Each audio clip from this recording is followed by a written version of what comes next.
homens e mulheres do céu, príncipes e princesas do Senhor, herdeiros da obra da cruz, a obra redentora que nos resgatou e nos transformou para todo sempre.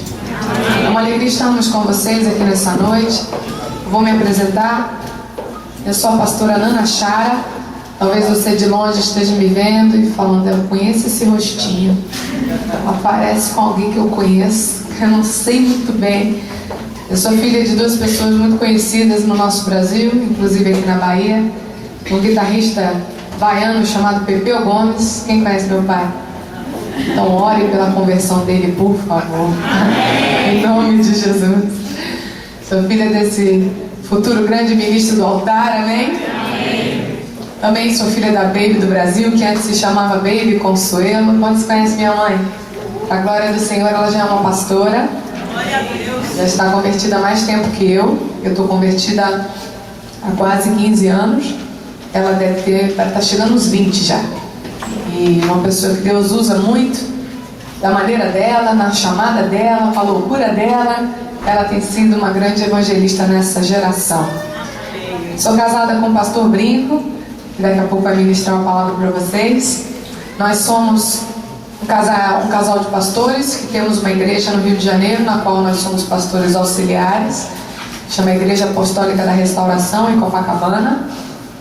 Mas temos junto também um ministério chamado Firmados na Rocha. Esse ministério Deus nos confiou há mais ou menos uns 7 anos. E nós temos viajado as nações da terra pregando o Evangelho, dando o nosso testemunho, compartilhando aquilo que Deus tem feito nas nossas vidas, porque verdadeiramente nós somos um milagre. Tanto eu quanto meu esposo, se Jesus não tivesse nos alcançado, eu não sei o que seria de nós. Meu marido fala: se Jesus não tivesse me alcançado, eu estaria morto ou preso. Mas se Jesus não tivesse me alcançado, provavelmente eu estaria nas drogas, no alcoolismo e em todas as coisas terríveis que esse mundo te proporciona para tentar te anestesiar, para tentar te trazer um refrigério momentâneo, para tentar suprir o vazio interior que só Deus pode suprir. Quando não temos o Espírito Santo, nós temos o famoso vazio existencial. E quando temos esse vazio, a gente vai buscar, de uma forma consciente ou inconsciente, suprir esse vazio interior. Muitas pessoas preenchem esse vazio com trabalho, querem ter o melhor trabalho do mundo, a melhor profissão, ganhar muito dinheiro, querem poder, riquezas para tentar suprir o seu vazio. Tem gente que preenche com viagens, com compras. Tem gente que preenche o vazio com sexo, é viciada em sexo de uma forma desordenada, fora do casamento, que não é bênção nenhuma. Deus fez o sexo para ser desfrutado dentro do casamento, amém? Amém. Tem gente que busca preencher o seu vazio interior, às vezes comendo muito. Tem gente que procura buscar o seu vazio interior com relacionamentos. A minha história foi uma história de muitas marcas de rejeição, porque Satanás sabia que Deus tinha um plano muito forte na minha vida e no meu ministério, dentro do meu casamento. Deus tem um plano para mim e para você. É por isso que muitas vezes você passa por guerra, porque o diabo está tentando paralisar o plano de Deus na sua vida.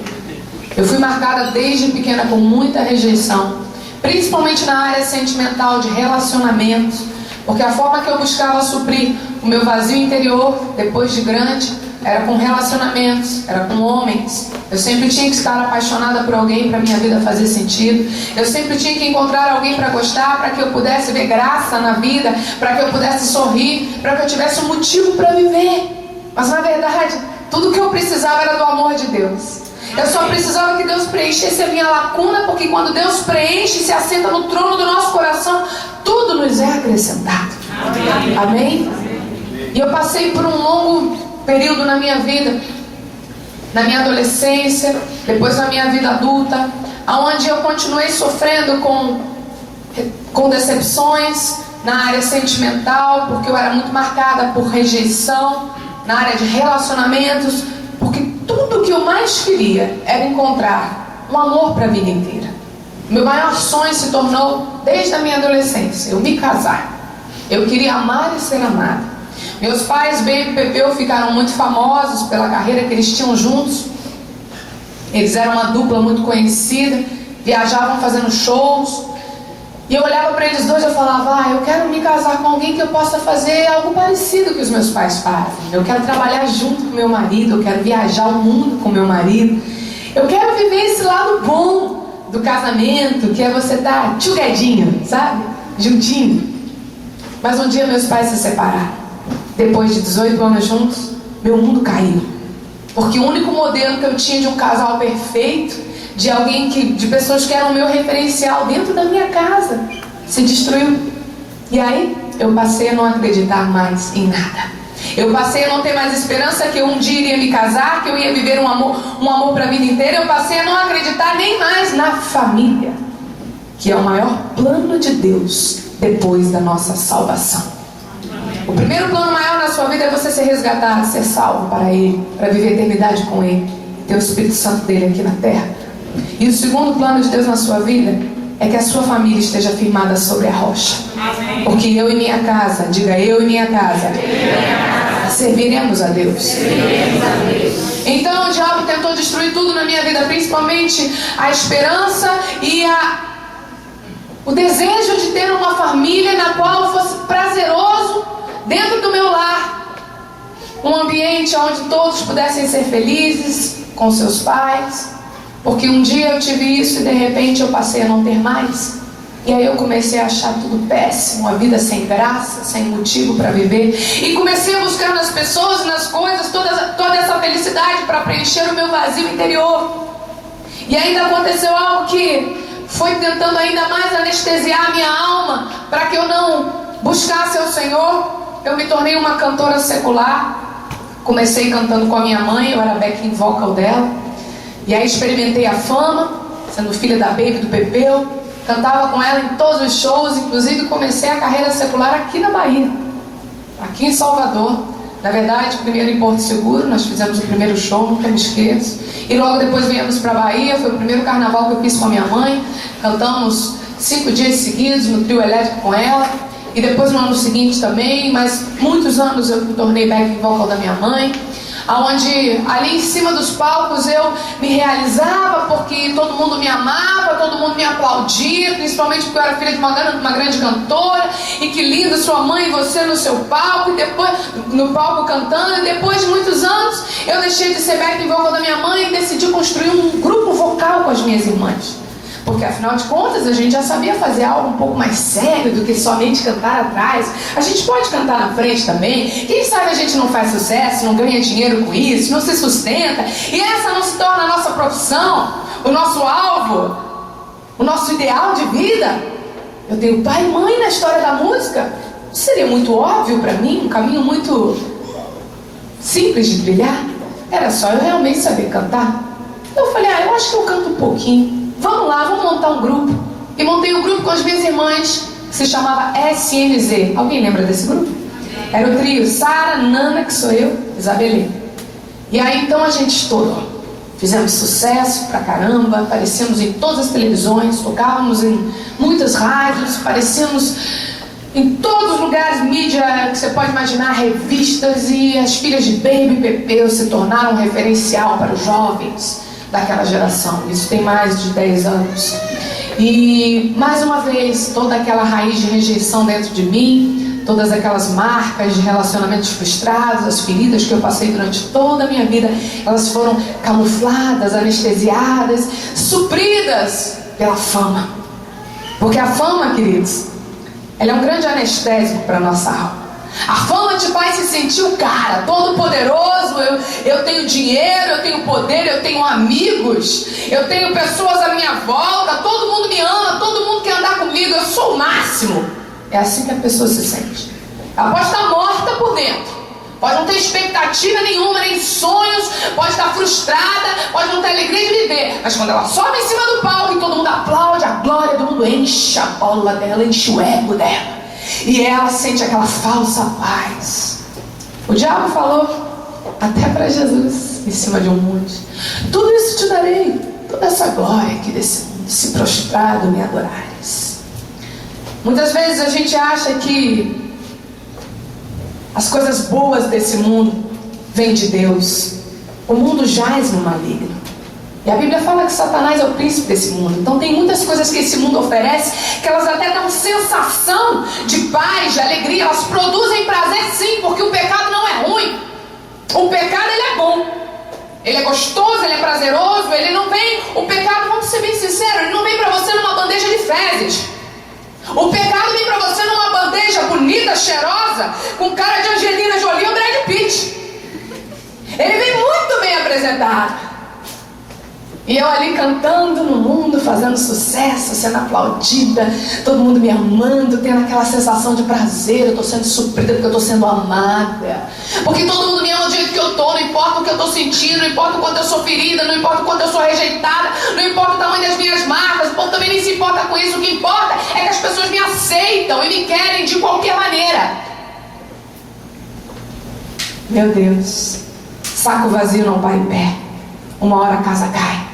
Não adianta a gente tentar fugir de Deus. A gente pode usar uma maquiagem espiritual e até mesmo uma boa roupa e fazer o cabelo no salão e ficar linda, mas se o nosso coração não estiver sarado e restaurado por Deus, uma hora isso vem para fora. Porque a boca fala o que está cheio o coração. Porque você só tem vida para dar se a vida de Deus morar dentro de você. Amém. E chegou um determinado momento que eu comecei a ver, amados, que eu estava morta. Eu tinha tudo, mas eu não tinha nada. Eu tinha uma família renomada à minha volta, respeitada, amada, uma carreira consolidada, tinha dinheiro, tinha riquezas terrenas, fama, aceitação, aplauso, glória do mundo. Tudo que o homem quer ter, poder. Era uma artista VIP, entrava de graça em tudo quanto é lugar, era aceita em todos os eventos, convidada para tudo. Qual é a carne que não quer isso? A carne quer ser adulada, a carne quer ser adorada, a carne quer dar autógrafo, a carne quer se sentir importante, a carne quer se sentir VIP. Eu entro na frente de todo mundo no restaurante, eu posso, eu sou o cara. Na verdade, muitas vezes nós não entendemos que nós não somos nada. Nós somos simplesmente os jumentinhos de Deus aqui na terra. Somos servos de Deus. Por isso que nós cantamos e ministramos e entendemos que Ele cresça e que eu diminua. Porque se Cristo não estiver em nós, nós não prestamos para nada. Não edificamos ninguém. Obrigada. E no decorrer dessa caminhada, um belo dia eu vi que eu era essa pessoa morta, sem sonhos, que tinha tudo e não tinha nada, e tinha uma grande perspectiva de continuar crescendo nesse mundo de ilusões, nesse meio artístico, onde eu vivia de uma aparência, de um sorriso. Eu aparecia cantando no Faustão com as minhas irmãs, sorrindo, mas na verdade eu estava morta.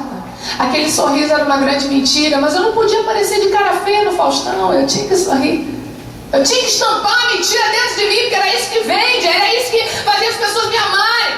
Mas eu era escrava de uma aparência. Então eu vi que eu não era feliz.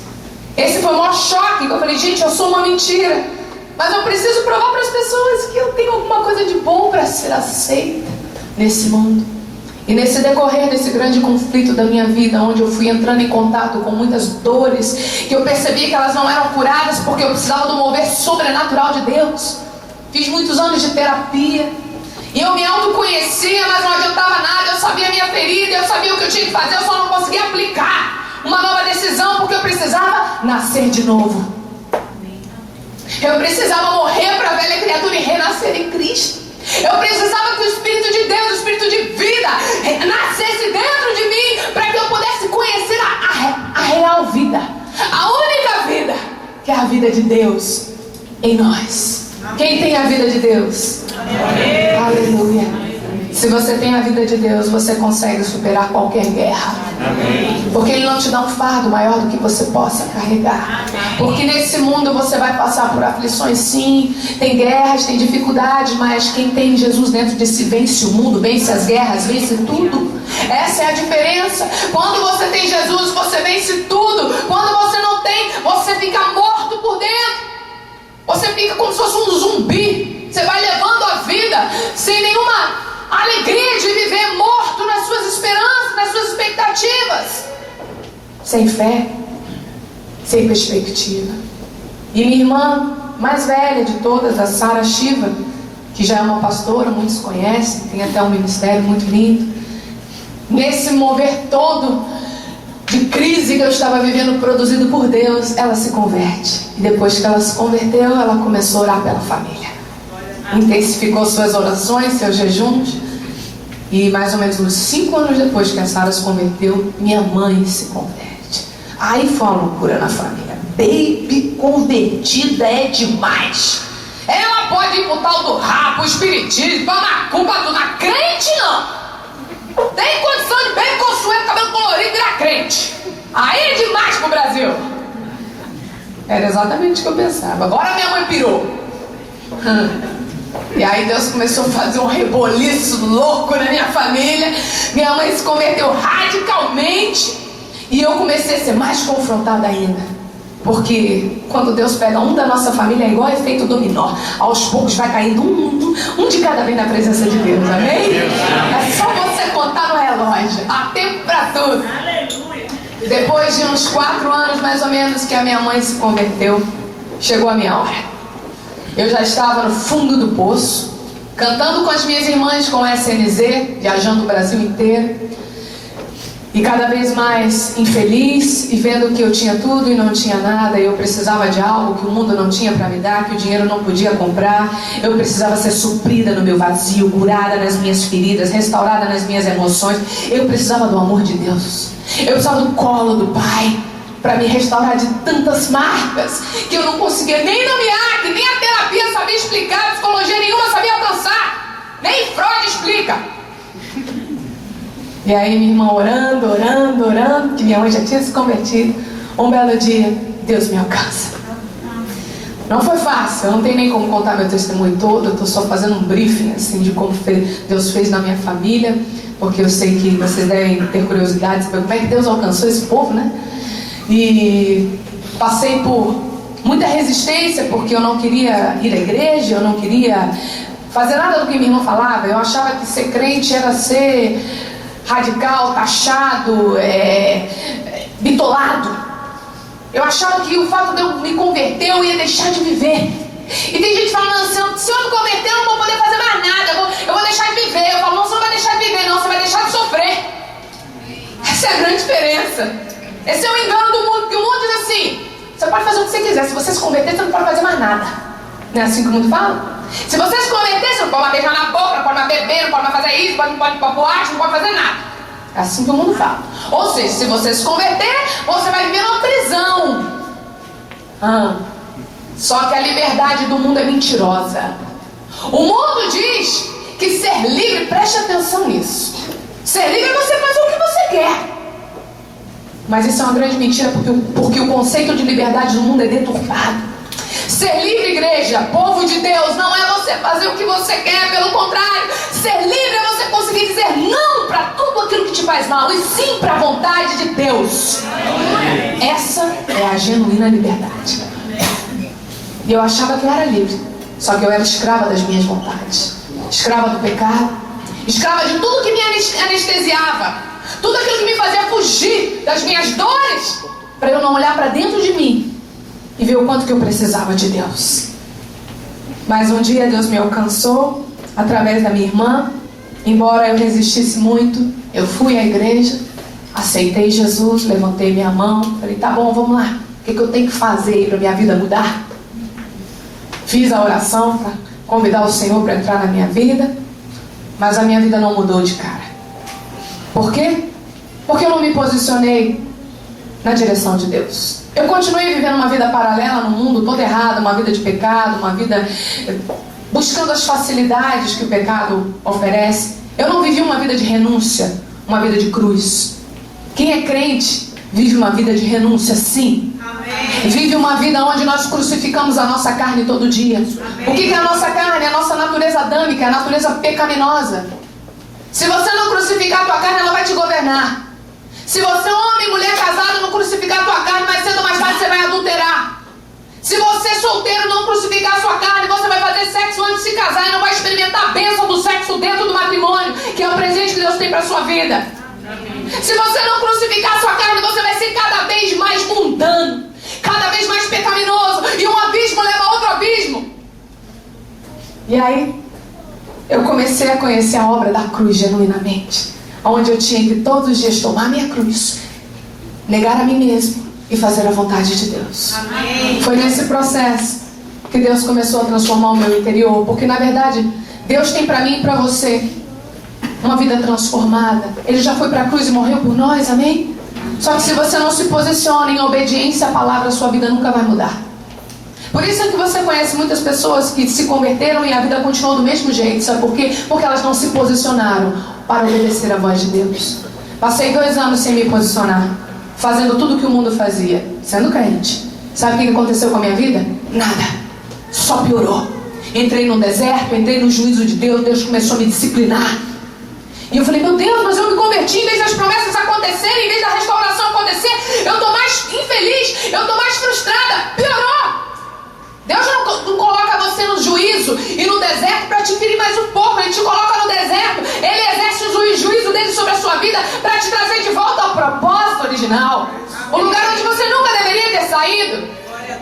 A Bíblia diz em Salmo 119, 21, foi-me bom ter eu passado por aflição, para que também eu aprendeste os teus decretos. Tem hora que Deus te coloca num deserto, sim, mas é para você aprender o caminho de voltar para casa e nunca mais sair de lá. Amém. E graças a Deus, um belo dia eu despertei e falei, não dá para ser crente mais ou menos, um pé na igreja, um pé no mundo, obedecendo meia parte da palavra. Obediência pela metade não é obediência, é conveniência. Eu falei, ou eu me converto radicalmente e firmo a minha vida sobre a rocha, sem negociar, ou então eu vou viver as promessas de Deus parcialmente. Eu aprendi que uma semeadura radical é que gera uma colheita radical. Amém. Amém. E eu cheguei num ponto que eu falei, eu não quero mais a colheita que eu tenho. A colheita que eu tenho é a mesma que o mundo tem para trazer, que o pecado oferece. Eu quero viver o sobrenatural de Deus. Eu quero cura, restauração, restituição, milagre. Eu quero ver Deus fazendo da minha vida algo que eu nunca vivi. Amém. Porque eu já experimentei tudo. Eu conheço todos os prazeres desse mundo. Eu conheço o que o dinheiro pode dar, mas eu quero conhecer o que Deus pode me dar. Amém. Glória a Deus. E então eu decidi me converter radicalmente. Foi quando a minha vida mudou.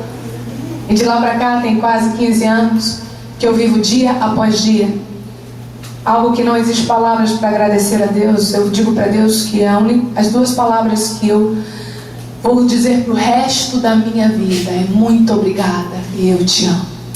Amém. Porque o meu coração tem uma gratidão que não cabe de saber que Deus me arrancou do império das trevas e me transportou para o reino do Filho do seu amor. Deus curou minhas feridas, restaurou as minhas emoções e me restituiu de tudo que eu fui roubada. A minha maior frustração era porque eu não encontrava alguém que eu pudesse confiar, que eu pudesse amar e ser amado. Deus me casou com um homem de Deus. Glória a Deus. Nós temos 10 anos de casados e temos muito mais do que um casamento juntos. Temos um ministério juntos. Eu e meu esposo, para a glória de Deus, viajamos os 4 cantos da terra pregando o Evangelho. Viajamos esse ano que passou agora pela primeira vez para pregar no Japão.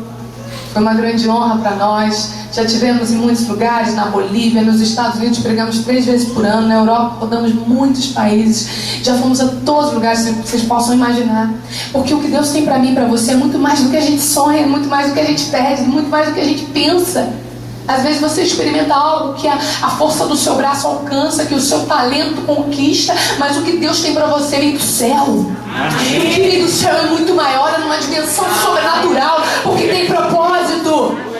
Porque não é algo que se acaba, sem porquê, sem sentido. Aonde Deus quer te levar é com propósito. A honra que Ele vai te dar no teu trabalho, na tua família, na tua casa, nas tuas finanças, na tua saúde, a cura sobrenatural que Ele tem para você e tudo o que Ele vai fazer com um propósito, para que o nome dele seja glorificado nas nações da terra, para que todos possam olhar para você e te ver como uma cidade edificada sobre os montes e dizer: eis ali um homem, uma mulher de Deus, que a vida dele foi transformada, e então eu quero viver o que ele vive, eu quero o Deus que ele serve. Amém.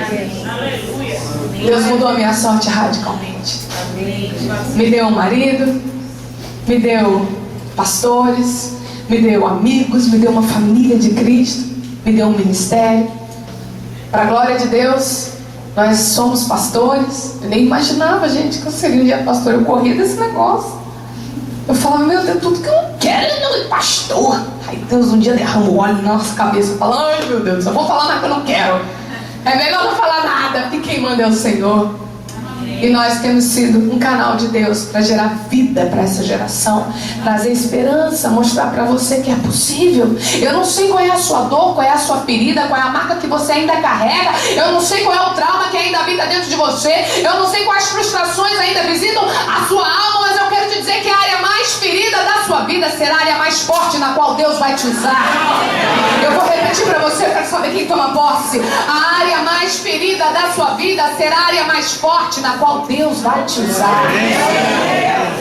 Porque Deus faz da gente exatamente isso. O lugar da nossa dor será o lugar da nossa cura. O lugar da tua vergonha será o lugar da tua honra. É tudo para a glória dele. Para a glória do Senhor. Nesse ano agora de 2016, depois de esperar quase 15 anos, eu vou lançar o meu primeiro CD solo gospel. Deus começou o nosso ministério pela palavra. É só o temor e o tremor subir que a gente começa a pingar. E começou o ministério da gente pela palavra. Eu falava, Deus, mas a gente não vai cantar, não? Bom, a gente é músico. Não, vocês vão pregar. Puxa vida, amém. Vamos obedecer. E aí, no brinco também é músico. Teve uma banda secular no mundo. Eles viram que o vaso é todo colorido, né? Então, a gente cantou de rock. E aí eu falo, mas Deus, meu marido é cantor de rock. Põe ele pra cantar. Não, ele vai pregar. Amém, Deus. Sim, Senhor. Passamos por um tratamento muito grande. Com os nossos pastores sendo lixados no nosso caráter, ajustados, desconstruídos no artista que tinha dentro de nós e reconstruídos como servos de Deus. Por isso que eu comecei falando, nós somos só jumentinhos. Deus hoje decidiu usar a gente, mas semana que vem Ele vai usar outra pessoa aqui. Ele usa quem se dispõe. E aí quando nós entendemos isso, Deus falou, deixa eu tratar o caráter de vocês, porque no tempo certo eu vou levantar o ministério de louvor de vocês. Mas por enquanto eu quero que o testemunho de vocês seja um eco nessa geração, para gerar esperança, fé, para gerar no coração daqueles que estão mortos a vida de Deus. Então, no dia 26 de maio agora, eu vou ter a alegria e a honra de Deus de poder lançar o meu primeiro CD solo gospel, lá na Marcha para Jesus em São Paulo. E algo que eu estou esperando há 15 anos, vocês imaginam a minha alegria, né? Eu estou gerando isso em Deus, guardando no meu coração, esperando o tempo dele. Mas é chegado o tempo dessa fatia do nosso ministério, dessa parte da nossa vida ser desatada. Porém eu entendo algo.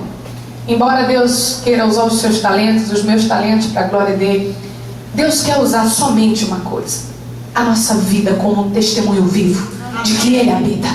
Ele quer usar a sua boca. Independente se você canta ou não canta, Ele quer usar o teu testemunho, a tua história, a tua transformação, aquilo que você passou, o processo que você vivenciou em Deus.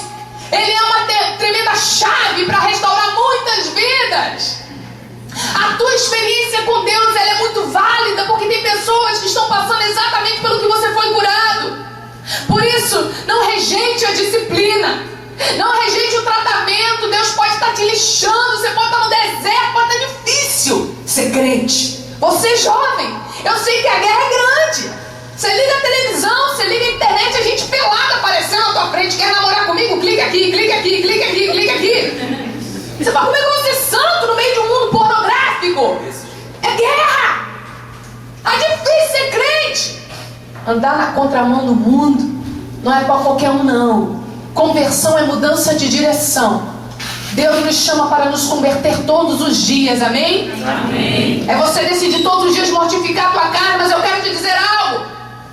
Permaneça, creia, vai valer a pena. Fidelidade tem recompensa. Amém. Obedecer a Deus tem recompensa. Amém. Avance, não olhe para trás, não negocie a sua santidade, não negocie a sua vida com Deus. Deixa Deus te tratar, deixa você aprender no deserto, na dificuldade, na alegria, na tristeza, porque a sua vida será uma bomba do inferno, como tem sido a minha, do meu marido, e você será mais um testemunho de que Deus mudou a tua sorte. Amém. Nessa noite, o Espírito Santo está aqui, e Ele quer desatar no seu coração um entendimento novo, porque nós somos a família de Cristo aqui na terra. E a nossa família será um referencial para essa geração. O nosso casamento, toda a nossa parentela sarada, será para essa geração um referencial. É por isso que o diabo quer tanto destruir a família. Talvez você tenha vindo de uma família de pais separados como eu e não tenha tido esse referencial, mas o que eu quero fechar dizendo para você é que você será esse referencial para essa geração. Amém. O seu casamento, a sua família, será a resposta para essa geração. Amém. Levante suas mãos e diga comigo: eu sou a resposta para essa geração. Você entende isso? Amém. Deixa o Senhor continuar essa obra linda, porque muitas pessoas são carentes desse testemunho, desse referencial que se chama você. Se você está aqui e tem vindo toda segunda-feira, eu quero te dizer que você é um bem-aventurado.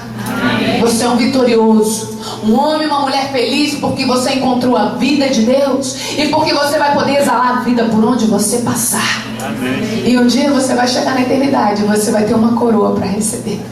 Uma coroa de Deus com muitas pedras, que serão as vidas que você alcançou com o seu testemunho e com a sua transformação.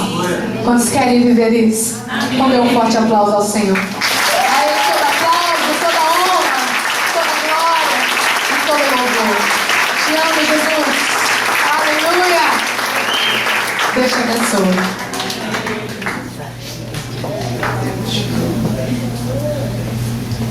Casamento, irmãos, é assim. Quando você, homem, tem 15 minutos para falar e a sua esposa tem 15 minutos, isso quer dizer que ela tem 30 minutos.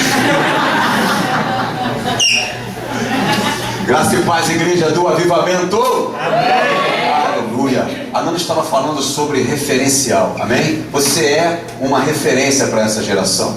Mas a referência, ela está ligada diretamente com a prática. Diga prática. Aquilo que você faz fala muito mais alto do que 1000 palavras que saem da sua boca, querido. É muito mais do que aquilo que você fala, muito mais do que aquilo que você veste. É muito mais do que isso. É a sua atitude é que vai marcar uma geração inteira. Porém, essa atitude, ela está relacionada diretamente com a palavra de Deus.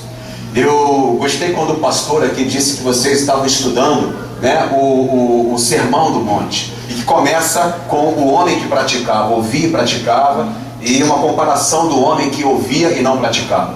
Isto está lá no livro de Mateus, capítulo 7, versículo 24, que diz: pois todo aquele que ouve essas minhas palavras e as pratica, esse será comparado ao homem prudente que edificou a sua casa sobre a diga com mais fé, sobre a rocha. E aí no versículo 25 fala sobre as adversidades, e vieram as tempestades, os rios transbordaram, sopraram os ventos contra aquela casa, mas aquela casa não caiu, porque ela foi edificada sobre a rocha. Se você ouve a palavra de Deus e pratica a palavra de Deus, você será um homem e uma mulher que será comparado e comparada a uma casa edificada sobre a rocha. Posso ouvir um amém, querido? Amém. E depois a Bíblia mostra um outro tipo de crente dentro da igreja. Aí vem dizendo: mas aquele que ouve essas minhas palavras, mas não as pratica, esse será comparado a um homem que edificou a sua casa sobre a areia. E vieram as mesmas adversidades, as tempestades, transbordaram os rios, sopraram os ventos, só que dessa vez a casa caiu, porque estava edificada sobre a areia. Olha com uma cara de crente para esse irmãozinho que está do seu lado, né? Faz uma perguntinha para ele: aí, meu irmão, é rocha ou é areia? Olha para ele agora com cara de leão da tribo de Judá e fala assim: ó, é rocha, em nome de Jesus. Amém? Então a Bíblia está nos mostrando dois tipos de crente, querido. O crente que ouve e pratica, e o crente que ouve e critica. Que tipo de crente você é? Você ouve a palavra de Deus e pratica a palavra de Deus, ou você ouve a palavra de Deus e além de não praticar, você ainda critica? Estou falando de mim, amém, irmão, nessa noite? Porque tem muita coisa que no começo da minha conversão, na palavra de Deus, eu criticava, mas geralmente nós criticamos aquilo que não queremos praticar. Você concorda comigo? Sim.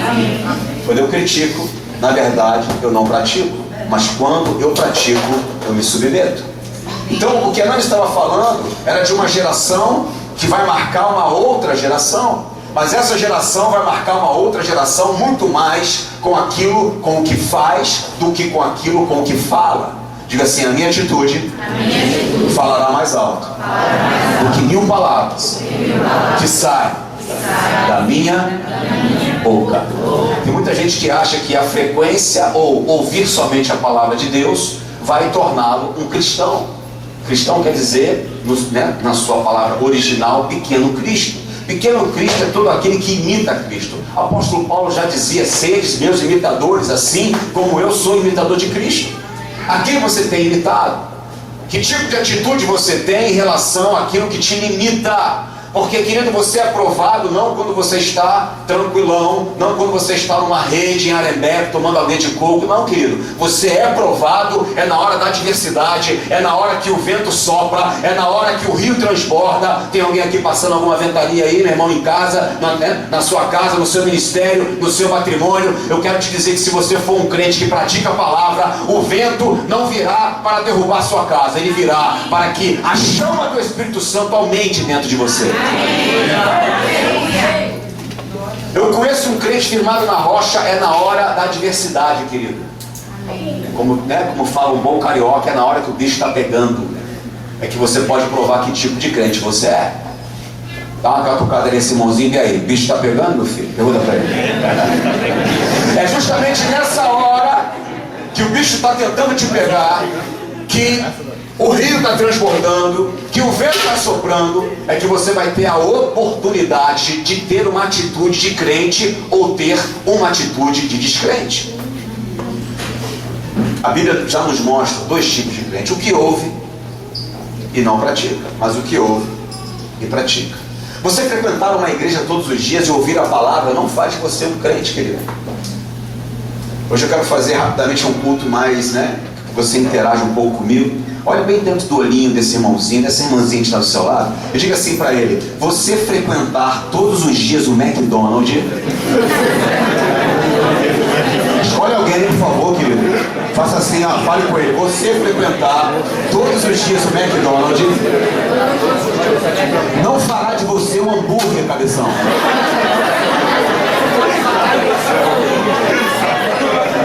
Tem muita gente que fica no formato de um, irmão?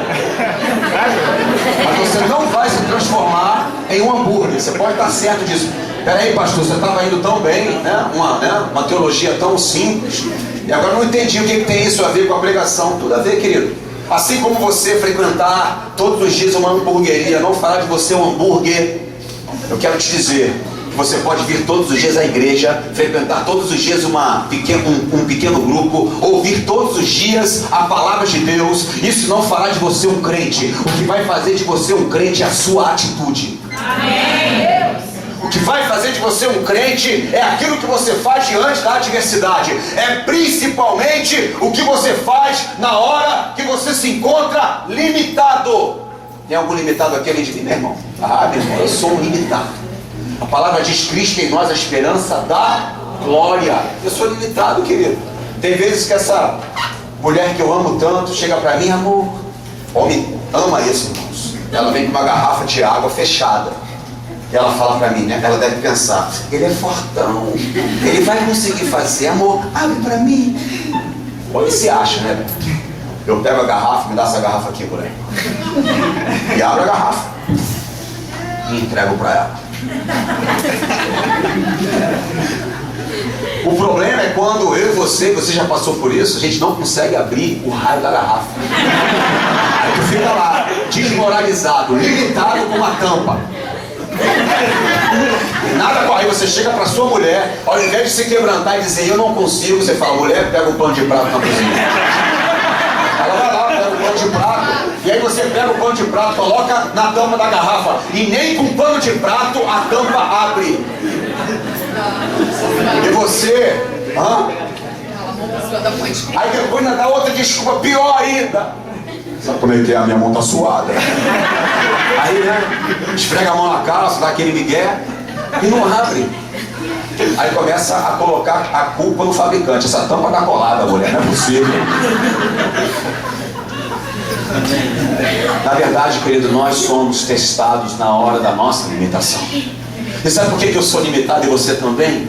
É porque é justamente no nosso limite que Deus trata o nosso orgulho. Amém. É justamente no nosso limite que Deus vai tratar a nossa soberba. Porque Ele não pode se revelar, Ele não pode agir na vida de um soberbo. A palavra é bem clara sobre isso e diz: Deus rejeita os soberbos.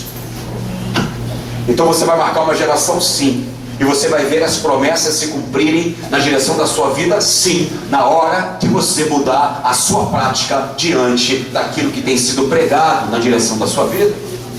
Você sabe qual é o maior fracasso de um crente? É ele ter sucesso naquilo que Deus nunca aprovou. Tem muita gente insistindo, vai à igreja, ouve a palavra, ouve a direção, é o norte, é a nossa bússola. Mas na hora de praticar, pratica aquilo que bem quer. Se transforma naquele crente: eu sou, eu quero, eu posso, eu faço. Não é mais o evangelho, é o eu evangelho.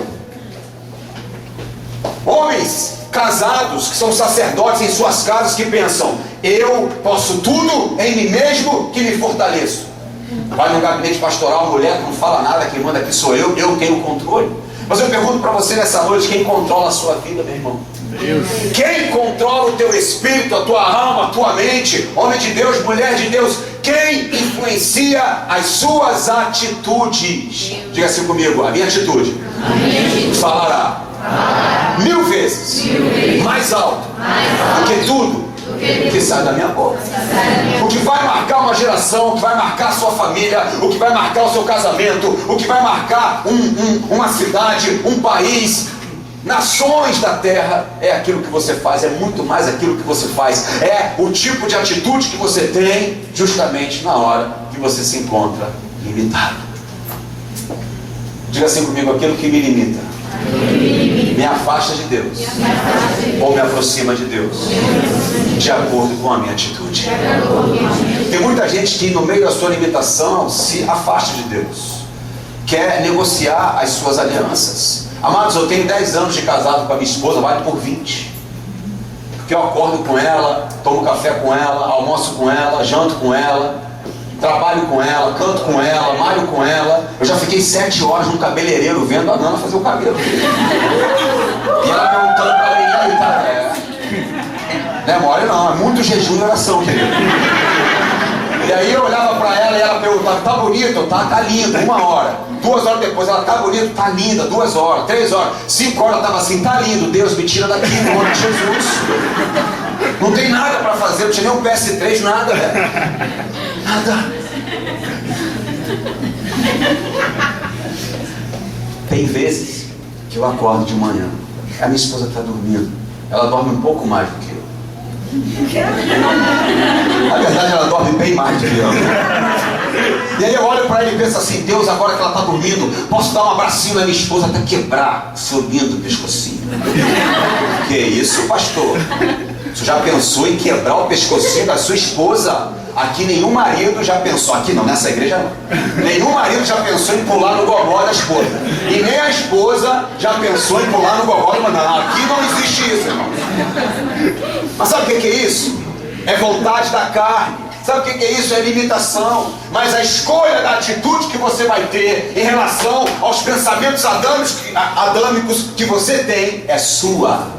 Você pode escolher agir como Cristo ou agir em uma natureza adâmica. Quem está entendendo, diga amém. Amém. Aquilo que eu sou, aquilo que eu faço vai depender ao que eu tenho mais alimentado em mim, se é a minha carne ou se é o espírito do homem coligado com o Espírito Santo de Deus. Existe um inimigo dentro de nós que é a carne. A palavra já diz que a carne milita contra o Espírito e o Espírito milita contra a carne. A nossa vontade de pecar está lá dentro de nós. A carne, ela não se converte. Nós não estamos fora da carne, estamos com a carne. Mas cabe a mim e a você a dominar os desejos carnais e deixar o Espírito Santo fluir através da nossa mente, da nossa alma.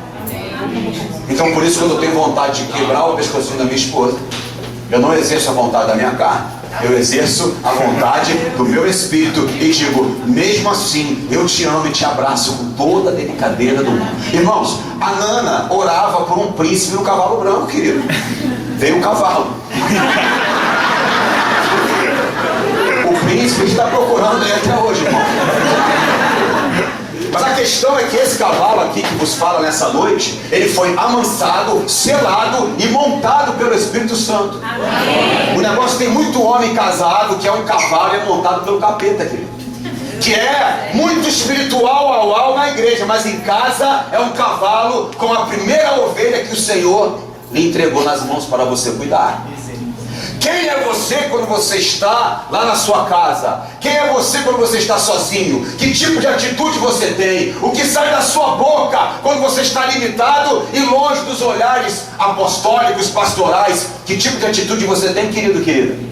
Sabe quando você dá uma topada no seu dedinho mentinho na quina do armário da cozinha, mas é aquela topada que levanta a unha do teu dedo? Ah, que delícia! O que sai da sua boca nessa hora? Glória a Deus pela minha unha levantada! Porque, irmãos, eu sei o que sai da minha boca. Eu conheço a minha, estou falando de mim agora, eu conheço a minha essência. Eu sei qual é a vontade da minha carne quando eu estou no meu limite. O que aqui na Bahia coloca você no seu limite, meu irmão? É o trânsito? Será que essa mulher maravilhosa que está do seu lado, varão de guerra, você que é casado com ela aí, será que ela já foi o motivo pelo qual você já chegou no seu limite? Mas é nessa hora que eu lhe pergunto, qual será a sua atitude? Mateus capítulo 7, versículo 24 fala sobre isso. Tem outro versículo que eu amo, que está em Romanos e tem a ver com o que eu estou falando. Romanos 5:20 diz: sobreveio a lei para que avultasse a ofensa, mas aonde abundou o pecado, superabundou a... Isso quer dizer que aquilo que você era não vai chegar nem perto daquilo que você é em Cristo Jesus. A marca do pecado não será maior do que a marca da promessa, querido. Você entende isso? A sua atitude não será menor do que aquela que você tinha antes de ter o Espírito Santo dentro de você. Um dia eu estava na Flórida, estou terminando, e já contei essa história com você, né? Estava dirigindo em Orlando, né? Então, a minha atitude, naquele momento foi o que me limitou. Eu estava dirigindo, veio um carro, me fechou. Estava com a minha esposa. Aí eu pensei alto, fui atrás do carro, com raiva do cara. Fui atrás do carro, pensei, eu vou bater no carro, na traseira do carro, depois eu vou pro lado dele, vou dar uma fechada, depois eu vou dar um cavalo de pau na frente dele, duro de matar 57, tá ligado, irmão? E aí eu vou sair do carro, vou quebrar o vidro, vou pegar ele pelo colarinho, vou tirar ele pela janela e ele vai ver quem ele fechou. Peraí, pastor, mas você não era crente, né? Não, já era pastor, querido. Agora você se decepcionou, né, irmão? E aí eu pensei tudo isso alto, e ninguém fala pastor depois do Espírito Santo igual a minha esposa, irmãos. Ela olhou para mim e falou assim: vai fazer o quê? Pastor. E aí eu respondi para ela: fica na sua. Quem manda aqui sou eu. Eu tenho o controle da situação. Diga para a pessoa que está do seu lado: entrega o controle da sua vida para Deus. Agora olha para ela com cara de crente e fala assim, ó, principalmente na hora que você estiver limitado. Posso ouvir um amém? Amém. Fui atrás do carro, irmãos. Cheguei na traseira do carro, falei, não vou bater no carro, não vou fechar logo. Fui pro lado do carro, quando eu olhei pro lado para fechar, era a irmã de Abraão dirigindo o carro. Era uma velhinha que tinha uns 350 anos, irmão, assim, ó.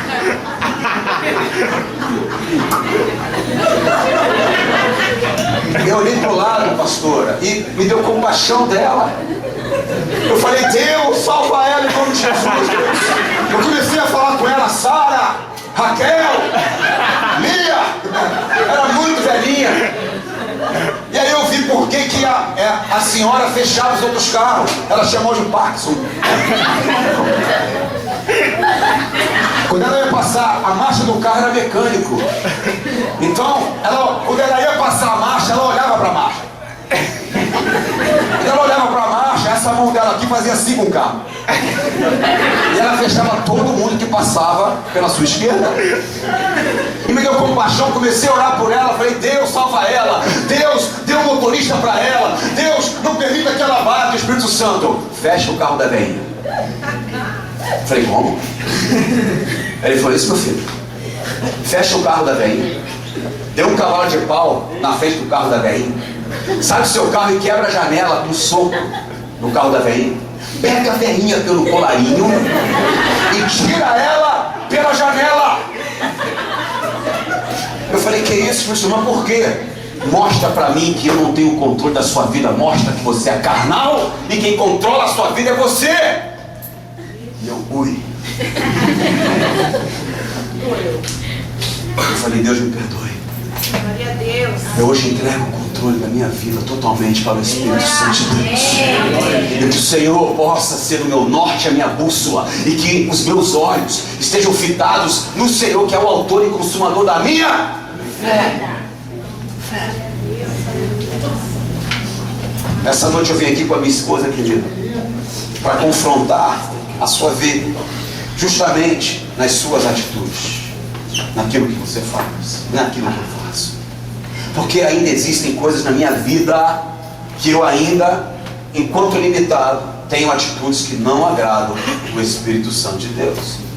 Existem coisas na minha vida e na sua vida, eu sei disso, irmãos, que ainda nós damos uma resposta adâmica e não uma resposta cristocêntrica.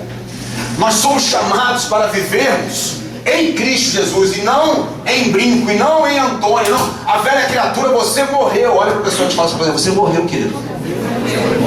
A velha criatura morreu, a atitude do império das trevas já foi sepultada. Você não está autorizado, se você for um crente firmado sobre a rocha, a ter uma atitude adâmica. Você precisa, principalmente naquilo, irmãos, eu não te conheço, eu fico olhando alguns rostinhos daqui e fico imaginando de onde Deus tirou você. Da onde Deus tirou você? Eu não conheço o que te limita, e nem sei do que você é capaz quando você está à flor da pele, né? Porque esse ditado, à flor da pele, né, para nós crentes é o seguinte: quando você está carnal, o que você faz quando você está carnal? É justamente nessa hora que você precisa refletir a imagem de Cristo que há em você. Essa é uma noite de confronto e, sobretudo, de mudança de atitude. Posso ouvir um amém? Amém. Nós queremos realmente marcar uma geração. Mas antes que eu e você marque uma geração, um dia Deus falou isso comigo. Falou, Deus, eu quero marcar uma geração.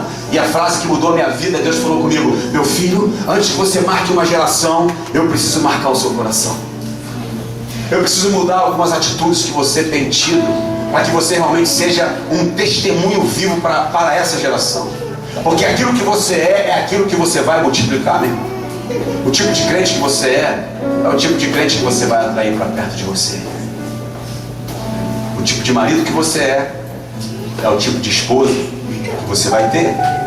Deus criou o homem do pó, mas Ele formou a mulher da costela de Adão. Sabe o que isso quer dizer? É que Deus formou a mulher do homem. Vou te falar algo, homem de Deus casado. O marido gera a sua esposa. Ela é o que você é. Porque você é o cabeça. Você é o sacerdote. Depende da sua e da minha atitude. Quantos aqui identificam alguma atitude que precisa ser mudada diante de alguma coisa que limita você?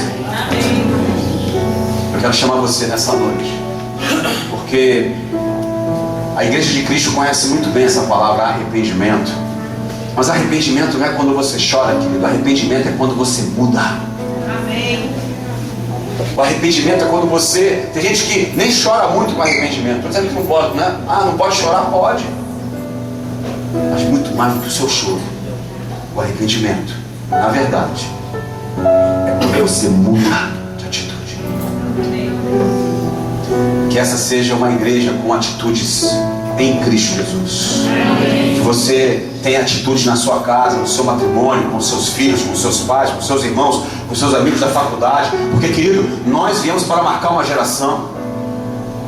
Me falaram que eu ia ministrar hoje para um grupo, numa casa de um amigo do Edu e tal. Chego aqui, é uma igreja.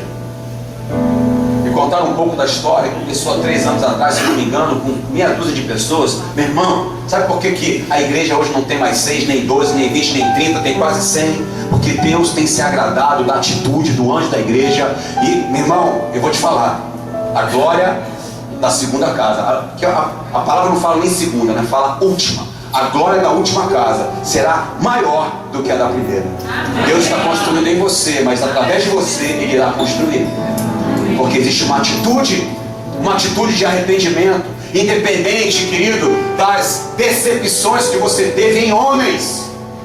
Deus vai levantar essa igreja, vai levantar o anjo da igreja, os pastores reunidos aqui, para que vocês venham a marcar uma geração na Bahia, nesse país, nas nações da terra. Mas nessa noite especificamente, Ele quer tratar comigo e com você, nas atitudes que nós temos, na frente daquilo que tem nos limitado. Eu fiz algo no Atletas de Cristo, eu quero repetir aqui antes de terminar, que eu mostrei para aquela galera que aquilo que você faz tem muito mais valor e causa muito maior testemunho do que aquilo que você fala. Eu quero mostrar para vocês, nesta noite, da mesma forma. Pega as suas duas mãozinhas e esfrega uma na outra assim, por favor, toda a igreja. Aleluia. Agora que você esfregou as suas duas mãozinhas, menos o tecladista, uma vez eu estava na igreja e disse isso, daqui a pouco a música para, velho. Eu falei, não, você não, meu filho, continua molhando a terra aí, ele é um molhador de terra, né, para a semente germinar e dar fruto. Deixa o Espírito Santo falar com você. Bote as suas duas mãos em punho cerrado agora, toda a igreja, por favor, como que você fosse lutar um boxe com Satanás e ele fosse cair aos 15 segundos do primeiro round. Agora, por favor, coloque as suas duas mãos em punho cerrado lá na sua bochecha. Lá na bochecha, igreja. Na bochecha. Olha pra mim aqui, ó, essa galera daqui, ó. Aqui, ó.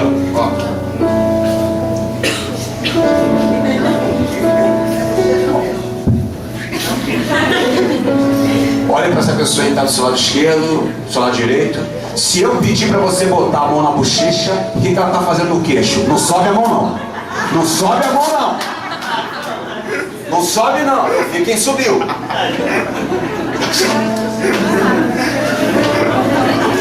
Não, pastor, mas da minha boca saiu a palavra queixo? Sim ou não?